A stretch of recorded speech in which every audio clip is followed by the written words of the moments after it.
Salut tout le monde. Alors petite vidéo pour la mi-saison comme je fais d'habitude, pour essayer d'être un petit peu transparent sur ce qu'on fait avec le bureau de la Ligue de l'Ouest. Donc on va parler un petit peu de tout ce qui a été fait, que ça soit en termes de tournois, que ça soit en termes de la boutique que vous avez vu revenir et aussi en termes de développement, et je finirai aussi avec quelques petites précisions pour des questions qu'on m'a posées tout au long de la saison et que j'aimerais bien répondre. Donc commençons par les tournois. Donc les tournois, comme vous savez, l'année dernière on a travaillé beaucoup à ce que j'appellerais l'automatisation des tables de marque, c'est-à-dire qu'on a formé quasiment tous les gens à tenir des tables de marque, et du coup cette année on continue à venir sur les tournois parce qu'on est joueur aussi, mais on ne s'occupe plus trop des tables de marque, plutôt en soutien, et on se rend compte que même quand on n'est pas là, les tables de marque sont autonomes. On voit même que ce qu'on avait demandé aux gens qu'on formait, c'est-à-dire ce petit côté entraide quand vous allez sur un tournoi, aider les gens qui sont à la table de marque parce que vous connaissez vous aussi la table de marque, parce qu'il y a plusieurs forcément, c'est plus facile de sortir des petits bugs et des problèmes avec le logiciel. Donc on a vu que ça marchait très bien. Il y a eu un tournoi qui s'est fait au mois de décembre, début décembre. C'était le week-end des Coupes de France, le 6 et 7, si je dis pas de bêtises, décembre. Et on ne pouvait pas être là, tout le bureau de la Ligue de l'Ouest, parce que tout simplement on était en Coupe de France avec le club de Rennes. Et on s'est rendu compte que le petit club de Pluck avait réussi à organiser son tournoi facilement, avec l'aide d'Adrien Lemeur, d'Edern, qu'on remercie d'ailleurs pour tout ce qu'il fait. Et il n'y a eu aucun souci à table de marque, donc on en est à un point où finalement tout le travail qu'on a fait l'année dernière de formation sur les tables de marque a payé, et aujourd'hui je peux dire qu'on est tranquille avec les tables de marque, que tout le monde sait à peu près tenir une table de marque dans tous les clubs. Donc ça, c'est le premier point positif de cette année. Alors le deuxième point, c'était le choix du système. Je rappelle juste comme ça parce qu'on me fait souvent la remarque, je vous rappelle que vous n'êtes pas obligé d'organiser les tournois avec notre système, c'est-à-dire notre façon de faire les tournois. Nous, c'est un système suisse qui a été travaillé depuis 15 ans pour justement répondre un peu à toutes les attentes. Il marche très bien, il a beaucoup de succès, donc c'est pour ça que beaucoup de gens l'utilisent, mais je n'ai jamais dit qu'il était obligatoire d'utiliser ce système. Donc soyons clairs, vous faites vos tournois avec le système que vous voulez. D'ailleurs Landeda l'a montré, Landeda ils aiment bien notre système, mais ils ne voulaient pas 20 poules, bon j'exagère, mais ils voulaient pas faire 3-4 poules avec une quarantaine de personnes, donc ils ont fait que 2 poules, et ils ont fait 2 poules, et voilà, leur tournoi s'est passé comme ça. Bon, il y en a qui étaient contents, d'autres qui étaient pas contents, parce que de toute façon on peut pas plaire à tout le monde, mais voilà, si vous avez envie de donner, moi ce que je veux c'est que chaque club, chaque tournoi est le cachet de son club, c'est-à-dire que ça soit vous qui organisiez comme vous aimez faire des tournois. Après effectivement, si vous faites des tournois et que ça plaît à personne et que vous vous retrouvez toujours avec 3-4 personnes maximum, après là c'est à vous aussi de vous remettre en question et de dire est-ce que je veux faire un tournoi qui me plaît avec personne, ou est-ce que je veux faire un tournoi qui plaît au plus grand nombre. Donc ça c'est à vous de réfléchir. Nous on le réfléchit pour le plus gros nombre, on ne réfléchit pas à ce que nous on aimerait, parce que si nous on faisait les tournois comme on aimerait, moi ça serait du double KO, et les autres je pense que ça serait d'autres systèmes. Donc voilà, faut bien comprendre que ce système là n'est pas fait en fait pour plaire à soit les pros soit les amateurs, il est fait en fait pour faire un compromis entre tout le monde et que ça soit satisfaisant pour tout le monde. Donc voilà. Pour le nombre de tournois, donc même si maintenant on tient plus les tables de marque, ça c'est aussi un des points positifs de cette année. Alors je vous rassure, il n'y aura pas que des points positifs comme d'habitude, j'aime bien aussi parler des points négatifs parce que c'est ceux-là qui sont les plus, je dirais, ceux qui sont à travailler. On parle pas des trains qui arrivent à l'heure comme on dit. Donc du coup le point positif c'est que même si on ne tient plus les tables de marque, on voit que le nombre de tournois et la fréquentation ne baisse pas. Donc ça c'est plutôt une bonne nouvelle, ce qui fait aussi que les bénéfices, parce que vous savez que à chaque fois que vous payez votre place au simple ou au double d'un de nos tournois de la Ligue de l'Ouest, vous donnez 1 € à la Ligue de l'Ouest pour financer les baby-foot pour les nouveaux clubs. Donc nous on le voit sur les chiffres, il n'y a pas de baisse notable, au contraire je dirais même qu'il y a une légère hausse. Bon après c'est une hausse, voilà, hein, c'est faut le dire très vite, mais en gros on est stabilisé, on voit que le nombre de tournois reste le même, l'affluence reste la même aussi, donc ça c'est très bien, c'est-à-dire que c'est pas nous, comme certains me le disaient, qui font venir les gens sur les tournois. Il n'y a pas besoin qu'on soit là pour que les gens viennent jouer au baby-foot chez les autres. Donc ça, très bien, ça me plaît. Pour les tournois aussi, dernier petit point, je vais faire 3 vidéos même. Une vidéo qui va vous expliquer en fait comment faire marcher un tournoi, qui va vous expliquer en fait comment nous on fait enfin toute notre expérience du tournoi et ce qui marche pas, ce qui plaît aux gens et pourquoi.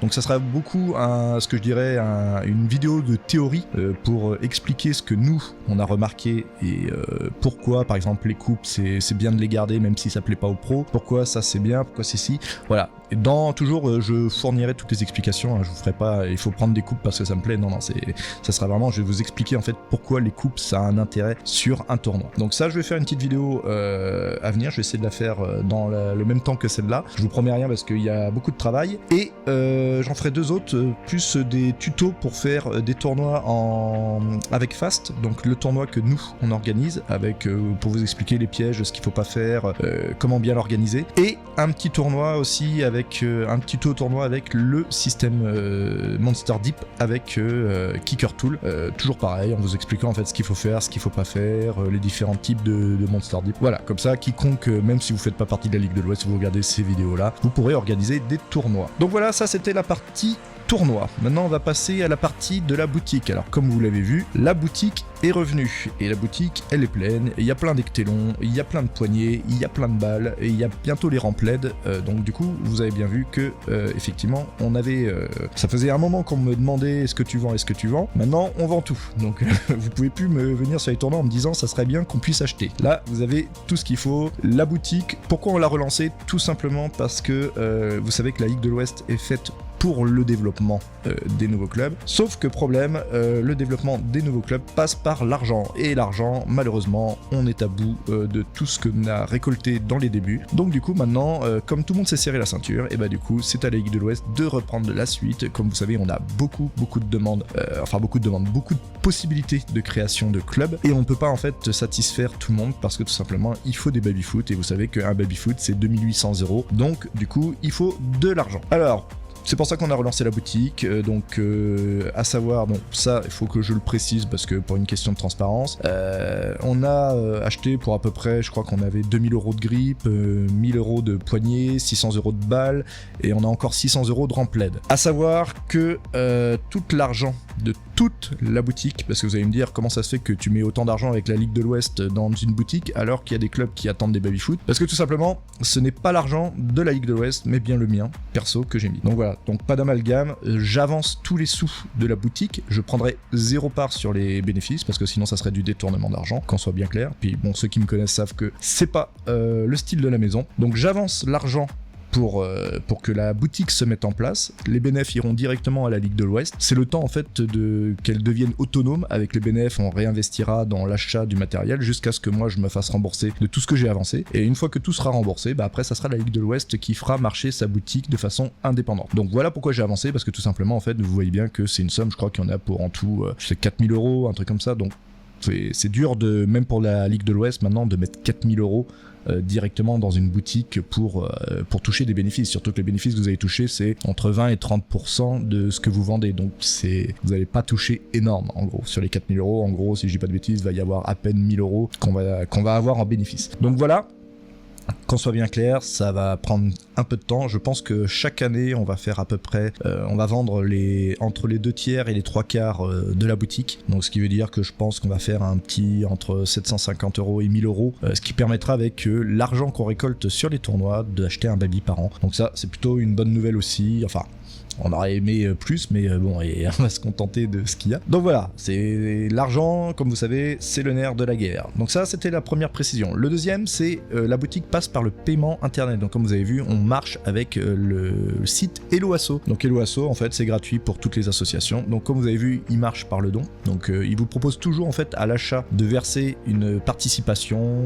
selon en fait la quantité que vous avez acheté. Je rappelle à tout le monde que quand vous achetez sur internet, vous pouvez cliquer sur le lien juste à côté de la participation que Helloasso vous propose et la régler à 0. C'est facultatif le don à Helloasso. Nous, normalement vous pouvez payer pile poil ce qui a été marqué sur la boutique, vous n'êtes pas obligé de faire un don. Après si vous êtes aisé et que vous avez envie de faire marcher Helloasso, parce que Helloasso je rappelle ne marche que sur les dons, c'est vraiment quelque chose de pur associatif et il y a des employés et tout ça, et nous ça nous permet en fait d'avoir des virements, des achats, des boutiques sur internet gratuitement. Donc du coup nous, à savoir que nous on fait déjà un don qui est déjà fait d'ailleurs de 100 € à Helloasso. Voilà, pour tout le fonctionnement et tout, je pense que c'est le minimum. Je pense que si toutes les associations faisaient comme nous, je pense qu'Hello Asso n'aurait pas besoin de quémander auprès de tout le monde. Donc nous on fait déjà un don, mais si vous voulez, vous pouvez très bien faire un don aussi à Hello Asso, du montant que vous voulez. Quand vous achetez sur soit nos billetteries, soit tout simplement sur notre boutique. Donc voilà ça, et sachant que, pourquoi je parle aussi de ça, c'est parce que tout simplement on ne prend plus ni de chèques ni d'espèces, et je précise, c'est pas la peine d'insister, je ne prendrai plus de chèques ni d'espèces pour des questions d'organisation, et aussi tout simplement maintenant, comme vous savez, les mecs surveillent pas mal les comptes, et on n'a pas envie que si un jour il y a un contrôle, qu'on doit aller chercher pourquoi il y a 40 € d'espèces encore qui a disparu cette année, parce que quelqu'un a mal compté, tout simplement quelqu'un a rendu un billet de 50 à la place d'un billet de 10 avec la monnaie, parce que sachez que ça arrive quand vous êtes dans le jus, il y a des conneries qui sont faites. Donc voilà, on évite tout ça. Tout se fait sur internet, et bientôt on essaiera aussi de mettre les inscriptions au tournoi sur internet. Donc je vous préviens, on va essayer de faire fonctionner ça pour que ça soit plus facile. Donc voilà pour ça. Ensuite, donc comme vous savez, tout l'argent de la boutique, ça j'en ai déjà parlé, c'est fait pour acheter les baby-foot pour les nouveaux clubs qu'on développe. Donc pour l'instant, on a réussi à en acheter 2 cette année si je dis pas de bêtises, mais sachant qu'il y en a un, c'est Rennes qui l'a acheté et qui fournit son baby-foot à un autre club. Donc la Ligue de l'Ouest elle-même, elle en a acheté qu'un, ce qui fait que la Ligue de l'Ouest aujourd'hui a 3 baby-foot. Ensuite, bah voilà, c'est tout ce que j'avais à dire sur la boutique, qui fonctionne très bien, que pour l'instant on est plutôt content de son retour, nous en tout cas, pour l'objectif qu'on avait de récolter de l'argent pour acheter des baby-foot. Ensuite, pour le développement, donc le développement, comme vous savez, il y a eu le tournoi du Sourn. Alors, le tournoi du Sourn qui a été un strike total, mais pas tout à fait total, c'est-à-dire que le tournoi a très bien marché, ça nous a donné des contacts sur Pleurmel, des contacts d'ailleurs aussi pour, je sais plus qui c'est qui fait son club sur Vannes, ça nous a donné des contacts aussi sur... qu'est-ce que j'ai dit? Qu'est-ce que j'ai oublié? Pleurmel. Bon bref, je sais plus, on a des contacts un peu partout parce que malheureusement la liste est longue.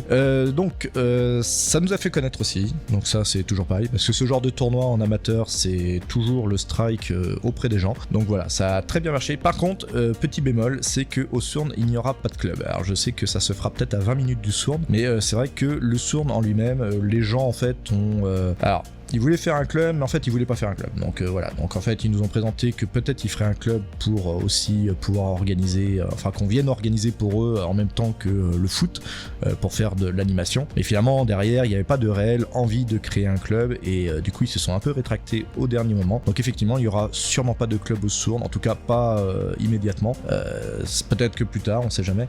Mais voilà, donc du coup c'est un petit échec sur le côté développement, dans le sens où bah effectivement je suis venu avec un baby pour leur club et finalement le club ne se fera pas, donc je suis reparti avec. Donc il ira dans un autre club, ça tombe bien, il y a une liste d'attente, donc on va les prendre au prochain directement. Alors par contre on a fait que le Sourn, je suis désolé parce que comme vous savez, il y a une balance en fait dans l'associatif qui est votre temps et l'argent que vous ramenez. Et le problème c'est que le temps c'est plutôt lié au développement, le temps que ça prend d'aller voir les gens, d'amener des baby-foot et tout ça. Et l'argent c'est la boutique et tout ça. Et cette année, comme vous savez, comme on redémarre la boutique et tout, c'est pareil. Je peux pas faire 3 à 4 clubs par mi-saison, tout simplement parce que j'ai déjà beaucoup de temps en fait sur les réglages de la boutique. Après ça ira plus vite, hein, c'est le temps de s'y faire, mais pour l'instant voilà, on lance la boutique, donc ça me prend beaucoup de temps, je suis pas encore à fin avec toutes les fonctionnalités, donc il y a des choses qui me prennent du temps, plus le nouveau site qui est arrivé comme vous savez, et le site c'est pareil, maintenant je commence à automatiser mes trucs avec ChatGPT et tout ça, ça y est, je commence à toucher un peu 2-3 trucs, mais ça prend du temps, donc c'est vrai que pour l'instant j'ai moins de temps à mettre pour le développement, donc j'ai réussi à faire le club du Sourn. Bon bah ça a pas pris, tant pis, on testera, voilà. C'est pas souvent qu'une création de club échoue, bon bah voilà, il en faut quelques-unes, c'est pour rappeler aussi qu'on n'est pas invincible et qu'il faut faire gaffe quand on fait des choses, notamment ce genre de projet. Donc voilà, petit rappel à l'ordre, pas très grave de toute façon, parce que du coup ça a bien marché pour d'autres points, donc voilà, ça a fait quand même, on a fait marcher notre business quand même. Donc voilà, maintenant les petites précisions. Alors ça, les précisions, c'est quoi? C'est un truc que je ferai souvent à la fin de ce genre de vidéo, c'est toutes les questions qu'on m'a posées et auxquelles je réponds à tout le monde, comme ça vous êtes au courant. Donc le premier truc c'est Kevin, pourquoi on est obligé de faire les tournois comme ton système? Eh ben vous n'êtes pas obligé, il n'y a jamais marqué que vous étiez obligé de faire un tournoi avec des points, avec ce que vous voulez en fait, vous faites le tournoi comme vous le sentez. Pareil, c'est pas parce que vous faites un tournoi qui est ouvert qu'aux amateurs dans votre région que vous n'avez pas le droit de de l'afficher dans la liste des tournois de la Ligue de l'Ouest. Au contraire, moi si vous avez des tournois amateurs, je le mets dans la liste de la Ligue de l'Ouest, il aura une couleur à part pour bien expliquer aux gens que attention, ce tournoi a des sélections différentes que les autres. Nous, notre tournoi, c'est vraiment un tournoi bateau, c'est-à-dire que celui qui a envie juste d'organiser un tournoi, qui veut faire des points pour que les gens puissent se qualifier, qui veulent que les amateurs puissent jouer. Nous, ce tournoi-là, en fait, il répond à la demande de quasiment tout le monde. Voilà. Et en plus, il fait partie de ce que j'appellerais des tournois officiels, sachant que vous n'êtes pas obligé de le faire sur ces systèmes-là pour donner des points. Donc voilà. Faites les tournois à votre façon. Si vous avez envie de faire un tournoi amateur où il n'y a pas de points, vous pouvez me contacter, me le soumettre. Il sera sur le site. Il n'y a aucun souci de ce côté-là. Et je vous rappelle que je ne vous flique pas. Le but de la Ligue de l'Ouest, c'est que chacun amène sa façon de faire à l'édifice. Voilà. Il faut que tout le monde puisse s'exprimer. Je parle au niveau du baby-foot et de l'organisation notamment, à sa façon. Je veux une diversité, je veux pas une uniformisation des tournois. Il y a des choses que j'accepterai pas si par exemple vous mettez des dotations, ça les dotations qu'on soit clair et net, c'est mort. Les dotations, on sait ce que ça donne, on sait le rapport des gens à l'argent, on sait ce que ça amène comme ambiance sur les tournois, donc ça, si vous faites des tournois avec des dotations, pas de souci, ça sera sans la Ligue de l'Ouest. Le reste, il n'y a aucune obligation. C'est vraiment le seul point qu'on vous oblige, c'est pas de dotation. C'est vraiment le seul truc. Il y a aucune autre obligation. Donc voilà, ça c'est pour ce point-là. Et enfin, les dotations aussi. Donc les dotations pour la régionale en équipe, pour ceux qui ne savent pas, donc ça concerne Mondeville, Nouveautou et Javenay. Bravo à eux de toute façon en passant pour avoir gagné la finale régionale. Donc du coup, pour ceux qui ne connaissent pas, la dotation en fait arrive quand on a fait payer toutes les factures des interclubs de l'année dernière. Donc du coup, vous allez recevoir les factures pour la plupart des clubs. Je crois que j'ai déjà fait l'ensemble des factures pour l'Ille-et-Vilaine. Est-ce que tout le monde a payé? Je ne suis pas sûr. Pour la Normandie, il me reste Mondeville à payer, Honnay à fait, et il me restera aussi le Finistère et les Côtes d'Armor à finir les factures. Mais tant que toutes les factures ne sont pas payées, vous ne toucherez pas l'argent, parce que tout simplement, on essaye d'être réglo. Donc c'est vrai que c'est un peu chiant parce que vous avez gagné début janvier, mais vous toucherez réellement votre dotation pour le club uniquement au mois de juillet. Pour les dotations en individuel, elles sont payées soit le jour même, soit dans la semaine. Mais c'est les dotations en individuel, elles tombent tout de suite parce que l'argent est déjà récolté. Donc voilà pour ça. Ensuite, j'en ai déjà parlé, mais voilà, il y a 3 vidéos qui vont arriver, donc je vais vous faire une vidéo pour expliquer le pourquoi du comment du tournoi, et 2 autres qui seront plutôt des tutos, on va dire, fonctionnels pour quelqu'un qui voudrait organiser un tournoi de A à Z à notre façon, avec le logiciel et tout, qui est en accès libre pour l'instant. Voilà, bon écoutez, je finis cette petite vidéo pour qu'elle soit pas trop longue maintenant.